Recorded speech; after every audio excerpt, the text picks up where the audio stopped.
माझ्या समोर स्वीकारत हाकलून देतात पोलीस.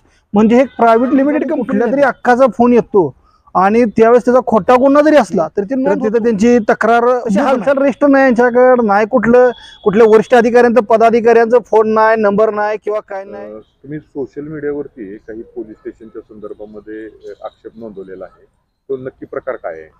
काय की आपण पोलीस स्टेशनला एखादा अर्ज द्यायला जातो साधा, तो अर्ज पोलीस स्वीकारून पोच देणे हे त्यांचं फॅसिलिटी पहिलं प्रामाणिकपणे काम आहे आणि ते काम करत नाहीत. काल एका शेतकऱ्याचं काय झालं की त्याला रस्ता करत असताना झडपी जिल्हा परिषद मुख्यमंत्री ग्राम सडक योजनेतून रस्ता होतोय, तो रस्ता सर्वे नंबरनं होत नाही असं त्याचं मत होतं आणि त्याच्यासाठी त्याने दावा दाखल कोर्टात केलेला आहे ऑलरेडी.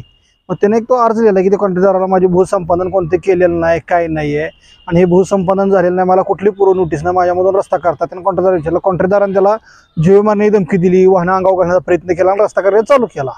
त्यानंतर त्याने एक अर्ज लिहिला आणि तो शेतकरी पोलीस स्टेशनला अर्ज देण्यासाठी गेला, तर त्याचा तो अर्ज स्वीकारला नाही ठाणे अंमलदारानं. त्यानंतर त्याचा मला फोन आला की वकील साहेब हा अर्ज स्वीकारत नाहीत माझा, तर काय करायचं? तर अर्ज स्वीकारत नाही. त्यानंतर म्हटलं की चल मी आलो. मी इथं आल्यानंतर मी वकीलच्या वर्दीवरच होतो आणि कोर्ट वगैरे माझ्या अंगात होता आणि मी साहेबांना म्हटलं की हा अर्ज घ्या, तर ते म्हणले DO ऑफिसरना भेटा. मग मी DO ऑफिसरना भेटण्यासाठी गेलो, तर DO ऑफिसर बंदोबस्तासाठी शेटपळला शक्तीपीठ महामार्गाच्या मोजणीसाठी बंदोबस्त करण्यासाठी गेलेले होते. मग DO ऑफिसरला फोन लावा. मी DO ऑफिसरला फोन लावला तर त्यांचा काही फोन लागेना, कोर क्षेत्राच्या बाहेर म्हणायला लागलं. तर मी परत ठाणे अंमलदाराकडे गेलो की म्हटलं की साहेब त्यांचा काही फोन लागत तर तुम्ही फोन करा, अर्ज स्वीकारून पोच द्या. तर ते म्हटले तसं नाही.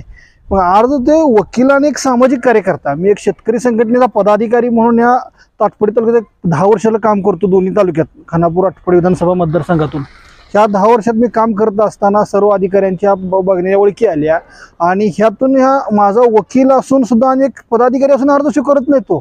मग सर्वसामान्याला न्याय काय देणार? एखादा अडाणी माणूस जरी शेटपळ गावात नसू दे किंवा इकडल्या आपल्या कुठल्या आवळाई गावांचा असू दे, विठ्ठलपुरातून आला तर ह्यांचा अर्ज माझ्या समोर स्वीकारत हाकलून देतात पोलीस. म्हणजे हे प्रायव्हेट लिमिटेड कंपनी झाली आहे. ह्या ठिकाणी कुठल्या तरी अख्खाचा फोन येतो आणि त्यावेळेस त्याचा खोटा गुन्हा जरी असला तरी ते नोंद होतो आणि त्याची चौकशी लागते. त्याला स्थानिक गुन्हे अन्वेषण शाखेपासून पोलीस पदाधिकारी त्या खोट्या गुन्ह्याला तपास करण्यासाठी मागे लागतात. ह्यासाठी ह्या रोज केलेल्या फेसबुकमधून आपला माझा ही हेतू होता, लोकांचा अन्याय करत आहेत. नाही, आता जे लेखी तक्रार अर्ज वगैरे जर नाही स्वीकारला तरी प्रत्येक ऑफिसमध्ये एक प्रोसिजर असते की त्या ठिकाणी तक्रार बुक, तक्रार पेटी, ते प्रत्येक ऑफिसला असतेच. तक्रार पेटी नाही त्यांची, तर तिथं त्यांची तक्रार बुक नाही. तक्रार पेटी असल्यानंतर त्या तक्रार पेटीखाली एक होय आणि पेन असतो, किंवा होयला लिहायचं असते तक्रार पेटीत मी ह्या तक्रार पेटीत आज रोजी अर्ज टाकलेला आहे आणि ह्या करण्याचा अर्ज आहे, तिथं सही करायची असते, त्याचा मोबाईल नंबर वगैरे सगळं लिहायचं असते त्याने आणि तो अर्ज त्या ठिकाणी त्या पेटीत टाकून जायचं असते. आणि तर तक्रार पेटी नाही, तक्रार नाही.